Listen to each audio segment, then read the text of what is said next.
And we start this morning with the announcement that Supreme Court Justice John Paul Stevens is retiring. The president has another big decision to make, the second court vacancy in 2 years.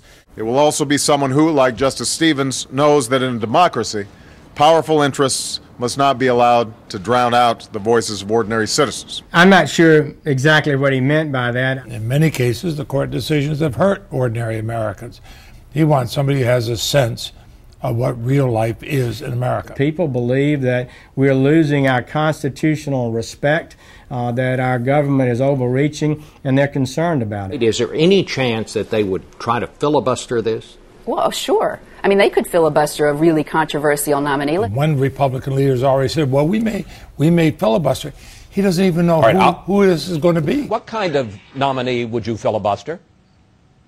Well, it's premature to talk about that before we even have a nominee. President Obama himself attempted to filibuster Justice Alito, who now sits on the Supreme Court. And I have a feeling that we may have burned over this forest, and people may not want to fight, have Armageddon yet again. So the likelihood of a filibuster is tiny.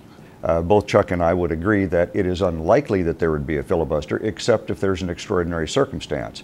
I'm never going to take it off the table. We all listened to Senators Kyle and Schumer, and they both agreed. It seemed like a love fest. But people who like Antonin Scalia's decisions think he's fair.